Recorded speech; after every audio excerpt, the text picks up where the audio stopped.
E adesso siamo nel caseificio, micro caseificio, abbiamo Rachele e Davide della Quinta E che sono all'opera con il taglio della cagliata, Jamin che è una collaboratrice dell'azienda agraria che tiene sott'occhio tutto e il professore che tira le file, gli faccio perdere un pochino di tempo, professor Allen Guizzardi che è docente di scienze delle produzioni animali.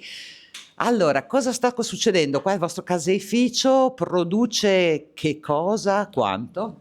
Allora, noi lavoriamo il latte principalmente una volta alla settimana, una o due volte alla settimana in base alle esercitazioni che dobbiamo fare.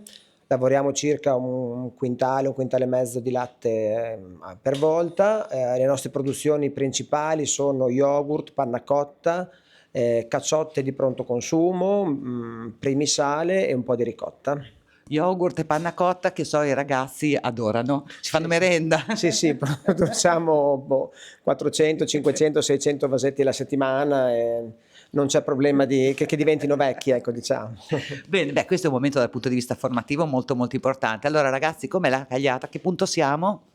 Adesso avverrà la rottura più fine, in questo momento è appena avvenuta la rottura più grossolana, ora ci sarà la rottura più fine a chicco di mais che si farà con quello strumento chiamato lira e questa rottura è idonea per i formaggi di breve stagionatura come ad esempio le cacciottine che andremo a fare oggi. Perfetto. E queste che abbiamo qua alle nostre spalle sono il prodotto del vostro lavoro? Sì, questo è il lavoro che è stato fatto martedì, quindi hanno una settimana di vita, mi piace sempre molto dire di vita perché è qualcosa di vivo il formaggio, quindi hanno una settimana di vita e entreranno a breve nello stagionatore, poi una volta che saranno, diciamo così, stagionate 20-25 giorni verranno messe al consumo. Il siero verrà utilizzato per produrre la ricotta. Proseguiamo con le produzioni animali e qua dal latte siamo venuti invece agli avicoli. Allora Federica, Camilla, sempre Quinta E, una super classe, oggi vi abbiamo tenuti sempre con noi, professor Michele Comellini che è docente di produzione animali. Allora Camilla, galline, ma galline particolari. Sì, sono galline di razza modenese, conosciute anche come fulva modenese e sono state molto apprezzate per la loro resistenza alle malattie e la loro adattabilità al clima e soprattutto per la loro rusticità. Però adesso purtroppo, essendo una razza a rischio di estinzione, non sono da salvaguardare, quindi... E quindi voi lavorate anche per questo. Qua abbiamo le galline che sono modenesi e poi però noi abbiamo visto là nei campi dell'azienda agraria al pascolo le oche, che sono oche romagnole. Allora, le nostre oche, come anche le galline, purtroppo sono una razza in via di estinzione, infatti per noi è molto importante tutelarle, soprattutto per il pascolo, infatti noi le portiamo al pascolo una volta al giorno, come avete visto prima. Il pascolo infatti è molto importante perché diminuisce il cotico erboso e aumenta anche nel tuorlo dell'uovo la produzione di omega 3, quindi per noi è importante, sono belle da vedere, sono belle al pascolo e a noi piace molto stare con loro. Ecco. Allora, io ci vedo un grande entusiasmo, questi ragazzi. Sì, sicuramente aver creato questa piccola filiera degli avicoli, quindi questo che parte appunto da qui, dall'allevamento, dà l'opportunità ai ragazzi di lavorare non solo appunto nella gestione del pollaio, ma anche nella gestione della riproduzione e anche alla fine nell'analisi della qualità del prodotto finito. E a proposito di oche e romagnole, qua siamo in laboratorio, qui con me c'è Chiara, Fabrizio e Alessandro sono al lavoro, sono della quarta D. Allora Chiara, qua che cosa succede? E intanto le uova, i pulcini questa stagione già mi suonano un po' strano. Esattamente, noi abbiamo un piccolo allevamento di oche romagnole come detto prima e abbiamo appunto queste oche che effettuano una seconda deposizione in autunno, sono le uniche oche che fanno questa cosa. Noi abbiamo incubato 49 uova e abbiamo effettuato di queste uova ogni settimana una speratura, quindi controllare se l'uovo è fertile o meno, e una pesatura per conoscere il peso e se c'è una correlazione tra il peso dell'uovo all'inizio, durante la formazione del pulcino e del pulcino appena nato dopo. Cosa state facendo? Stiamo effettuando la speratura, stiamo guardando se l'uovo è fertile oppure no, in questo caso è fertile. Ah, E poi dopo sono tutti numerati Le pesiamo e li monitoriamo di settimana in settimana per 4 settimane finché non nascono. In Eccolo. caso è il 30, scuro 173 grammi. Sempre di uova parliamo, uova di gallina, e qui con me ci sono Martina e Martina, 2 Martine e Matilde di Quinta E. Allora ragazze, cosa state facendo? Stiamo analizzando l'uovo, i parametri fisici e chimici e stiamo misurando il peso, l'altezza e la lunghezza dell'uovo. È tutto automatico e vengono riportati direttamente nella macchina con un display che a fine di tutte le analisi ci dà una valutazione generale dell'uovo che stiamo misurando. Cosa vi serve sapere questi dati? Li mettiamo a confronto tra le nostre uova e le uova del supermercato, e come per esempio le nostre uova sono più piccole rispetto a quelle del supermercato e hanno un tuorlo di un colore diverso, sono un po' più gialle e il guscio è un po' più sottile. Per renderlo un po' più robusto bisogna dargli nella dieta anche dei minerali come il calcio. Quindi capire direttamente dall'allevamento, come abbiamo visto prima, fino al prodotto finito. Sì, come poter migliorare questi valori in base all'alimentazione anche. Continua il nostro viaggio all'interno dell'Istituto Serpieri, il nostro viaggio anche lungo la filiera, perché qua siamo ormai alla trasformazione, al prodotto agroalimentare già pronto, preparato, quasi da mettere in forno. Qui abbiamo Enza Ciaffardini, che è tecnico di laboratorio e che è all'opera, Matteo della quarta C, Genia della quarta B, e il professor Alfonso Petrella, che è docente di scienze agrarie ma anche il responsabile del laboratorio agroalimentare di trasformazione e del birrificio, che poi vedremo. Però io, per cominciare con Enza, che cosa state facendo? Stiamo lavorando del caco. In pratica è una purea di cachi con l'aggiunta di cacao e cannella che andremo a mettere nell'essiccatore, cioè nel disidratatore, quindi andremo a disidratare il prodotto e ne verranno fuori delle chips di caco e cannella e cacao che poi i nostri ragazzi durante le ricreazioni usufruiscono per la merenda. Qui le chips di cachi, però non si fanno solamente le chips di cachi, voi qua lavorate tutto ciò che viene prodotto in azienda. Quando i prodotti dell'azienda scarseggiano, acquistiamo anche qualcosa da istituti convenzionati con noi, tipo il Garibaldi di Cesena, e in essere abbiamo anche un progetto con l'Emporio Solidale che ci fornisce la frutta e la verdura che loro non riescono a distribuire magari durante la settimana, e noi la lavoriamo per gli utenti dell'Emporio. Ecco, quindi insomma anche una lotta allo spreco, che anche questo è importante. E voi qui fate marmellate, succhi, di ogni? Facciamo prodotti di seconda gamma, ovvero conserve acide, sia dolci che salate, quindi confetture, marmellate, succhi di frutta, nettari di frutta, mostarde e così via.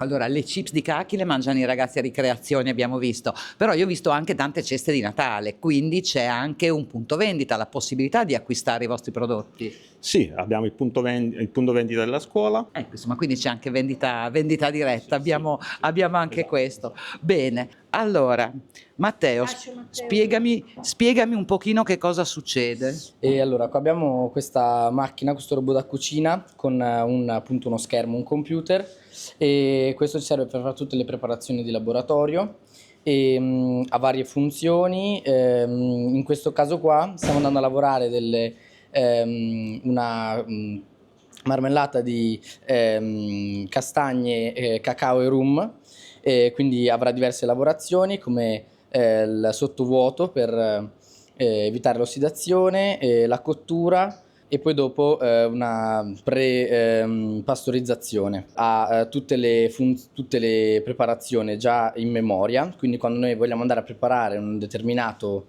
prodotto basta andarlo a cercare e ce lo farà sempre uguale. Però magari chi ci segue dice sì, però io se vado a comprare la cosa da un'altra parte mi garantiscono giustamente tutta la tracciabilità. Voi lo fate? Assolutamente.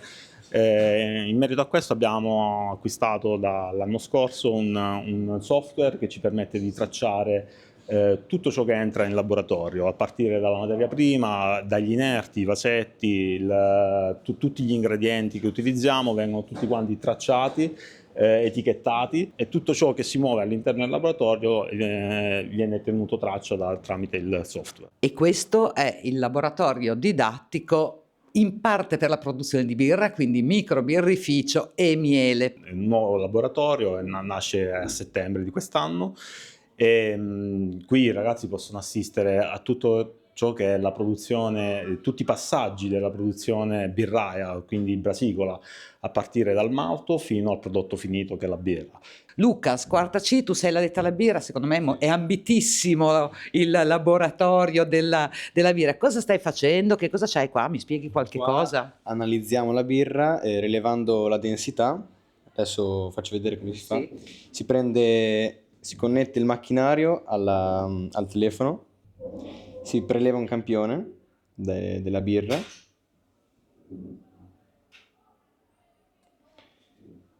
e si inserisce in questo buco qua. E cosa ci dice questa alla fine? Questa è la densità della birra, che attraverso questo grafico qua si può monitorare la fermentazione della birra, e questa linea viola indica la percentuale di zuccheri nella birra, che è strettamente legata alla densità, quindi quando diminuisce lo zucchero diminuirà anche la densità e aumenta il grado alcolico della birra. Qua invece abbiamo i favi, e qua si parla di api, giusto? Di api di miele. Chi me lo racconta? Allora, sì, qui quando non ci fermiamo, diciamo, con la birra, iniziamo la produzione del miele, perché d'estate chiaramente è il tempo in cui si raccoglie il miele. Questa è la parte di smielatura, quindi qui facciamo esclusivamente la smielatura. Arrivano i melari con i telaini pieni di miele, vengono lavorati al banco di sipercolatore e poi attraverso lo smielatore viene estratto il miele.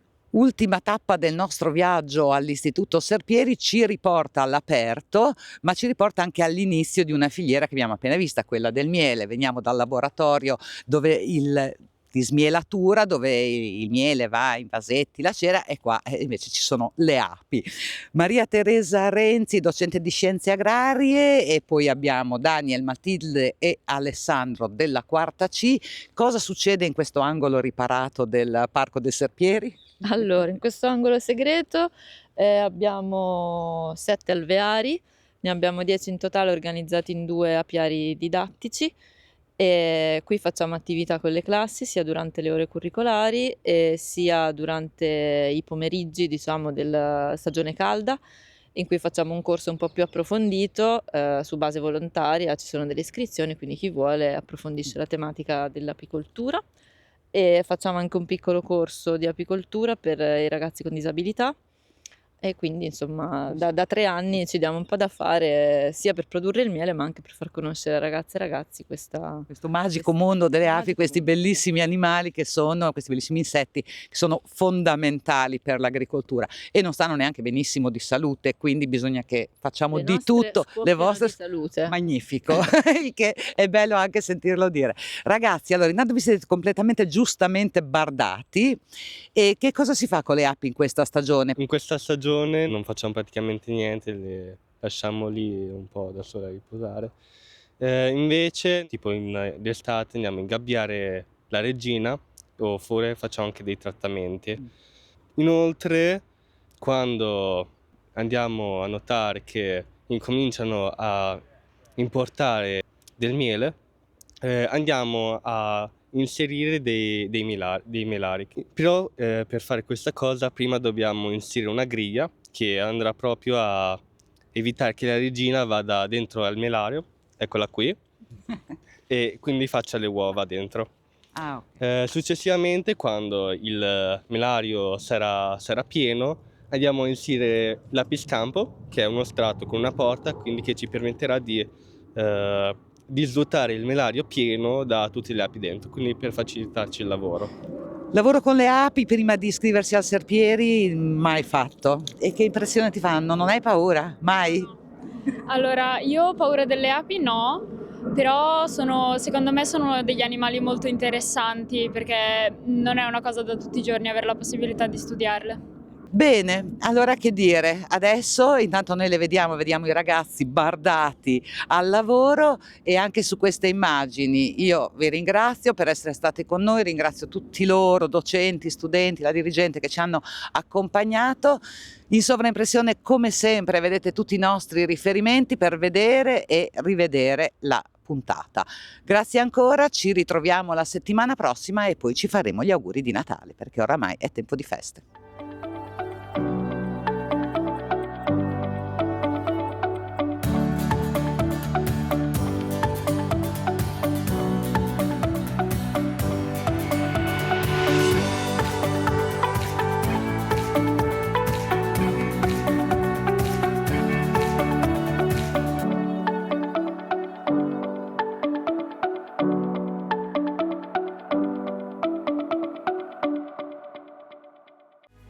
In collaborazione con